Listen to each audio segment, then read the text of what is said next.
राज्यामध्ये भाजपा महायुती 2/3 बहुमताने महाराष्ट्र जिंकेल। जनता भाजपाच्या बाजूने आहे आणि महायुतीमध्ये जिथे इथे शिंदेजी आहे, जिथे इथे अजित पवारजी आहेत, त्या ठिकाणी तेही जिंकतील। पण महाराष्ट्रामध्ये आतापर्यंतच्या भारतीय जनता पक्षाच्या आमच्या या प्रवासामध्ये सर्वात मोठं नगरपालिकेचं बहुमत यावेळी मिळेल मला असं वाटतं। सर, मुंबईमध्ये नवाब मलिक यांच्याकडे राष्ट्रवादीने जबाबदारी सोपवली, त्यामुळे शिंदे गट आणि भाजप नाराज असल्याचे नाही, आमची कुठलीही नाराजी नाही। त्यांच्या पक्षाचा निर्णय त्यांनी करायचा आहे। अजितदादांनी निर्णय करायचा आहे की राष्ट्रवादी काँग्रेसमध्ये कोणाला अध्यक्ष नेमायचं, कोणाला प्रभारी नेमायचं, कोण निवडणूक प्रमुख नेमायचं। जसं आमच्या अध्यक्षांनी रवींद्र चव्हाणजींनी मला प्रभारी राज्याचं म्हणून नेमणूक केली आहे।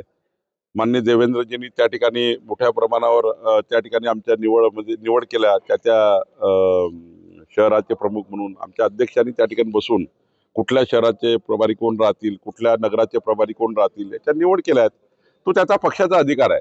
त्यामुळं भाजपाचा अधिकार आहे भाजपाचे निवडणूक प्रमुख ठरवायचा, राष्ट्रवादीचा अधिकार त्यांचा आहे आणि एकनाथजीचा त्यांचा अधिकार आहे। त्यामुळे त्यामध्ये आमचं बोलणं योग्य नाही। नाराजी आहे का तुम्ही? काही नाराजी आमची नाही। त्यांनी त्यांचं निवडणूक लढवावी, आम्ही मैत्रीपूर्ण लढू आणि कुठेही आमच्याकडनं मनभेद होणार नाही। सर, नांदेडच्या धर्माबादमध्ये भाजप आमदारांनी काही मतदारांना कोंडल्याचा आरोप होत आहे।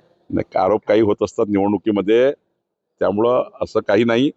चुकीच्या पद्धतीने दिवसभर विरोधक जेव्हा निवडणूक हरतात तेव्हा अशा पद्धतीचे आरोप लावतात। मतदारांनी आरोप केला तसं मतदारांनी मग ते पोलीस चौकशी करतील, निवडणूक आयोग चौकशी करेल, राज्य निवडणूक आयोग चौकशी करेल, पोलीस चौकशी करतील। उद्याचे निकाल लागल्यानंतर जी बोलणी आहे महायुतीमधली त्याची दिशा बदलेल का? कारण काही दिशा बदलत नाही। आमची बोलणी ऑलरेडी झाली आहे। एकनाथजी, देवेंद्रजी आपसात ऑलरेडी बसले आहेत, रवींद्र चव्हाणजी आमचे अध्यक्ष बसलेले आहेत।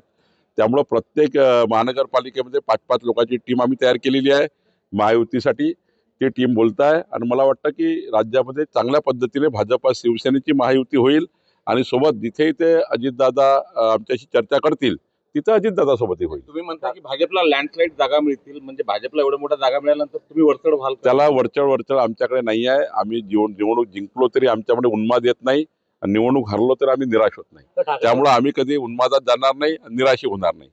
त्यामुळे आमची लढण्याची हिंमत आहे। आम्ही नेहमीच लढत आलो आहे।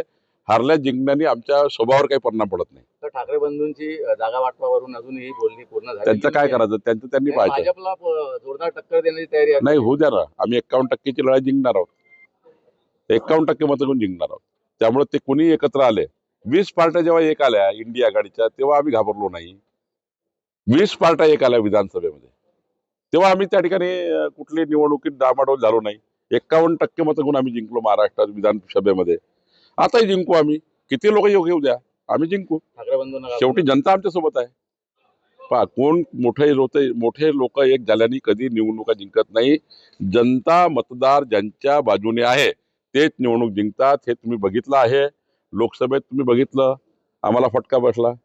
आम्ही विधानसभेमध्ये आमच्या त्या ठिकाणी काही संघटनेमध्ये आम्ही काही पुढाकार घेतले, सरकार म्हणून काही पुढाकार झाली आणि त्यामुळे मग विधानसभेत आम्हाला त्याचं यश मिळालं। नगरपालिका महानगरपालिकेमध्ये आम्ही चांगलं काम करतो, आम्हाला यश मिळेल। जनता आमच्या बाजूने आहे। मोदीचं सरकार, देवेंद्र फडणवीसचं सरकार, डबल इंजिन सरकारला जनतेची पसंती आहे आणि लोकांना विश्वास आहे। आज अकोल्यामध्ये मी आलो आहे, अकोल्यात विश्वास आहे लोकांना की डबल इंजिन सरकारच विकसित अकोला करू शकतं, डबल इंजिन सरकारच अकोल्याचा विकास करू शकतं, डबल इंजिन सरकारच विकसित अकोल्याचा संकल्प पूर्ण करू शकतं। त्यामुळे अकोल्याची जनता भाजपाला मत देईल, महायुतीला मत देईल आणि त्यामुळे यात काही संभ्रम नाही आहे। महाराजांनी तिसरी आघाडी तयार केलेली आहे, त्यांच्याशी आम्ही बसणार आहे, त्यांच्याशी मी चर्चा करणार आहे। आम्ही त्यांच्याशी चर्चा करणार आहोत, ते आमचेच कार्यकर्ते, आम्ही त्यांच्याशी चर्चा करू। त्यांची नाराजी दूर होईल का असं वाटतं? आता आम्ही चर्चा करू, शेवटी काही चर्चामधून मार्ग निघेल। त्याच्यात फक्त एकच, त्याच्यातल्या काही लोकांनी आम्ही भाजपचे अधिकृत उमेदवार असं सोशल मीडियावर प्रचार करतो। आम्ही निवडणुकीचा राज्याचा प्रभारी आहे, आमचे अध्यक्ष रवींद्र चव्हाणजी आहे। आम्ही त्यांच्याशी चर्चा करू आणि कुठेही आमच्यामध्ये मतभेद होणार नाही, मनभेद होणार नाही, काळजी घेऊ। त्यांचं म्हणणं काय ते ऐकून घेऊ, आमचे त्या ठिकाणी संघटनेचं मत काय हे ऐकून घेऊ, दरी पडणार नाही याची काळजी घेऊ, मनभेद दूर करू आणि एकत्रितपणे पुढच्या काळामध्ये महानगरपालिका ही विकसित महानगरपालिका करण्याकरता जनतेला या ठिकाणी दोन्ही सरकारच्या माध्यमातून येणाऱ्या योजना मिळण्याकरता आम्हाला एकत्र येणं आवश्यक आहे। निश्चितपणे मी सर्वही चर्चा करेल. आम्ही सर्व चर्चा करून यातला मार्ग काढू. नेमकी चर्चा कधी होणार तरी लवकर चर्चा- लवकर करणार आहे.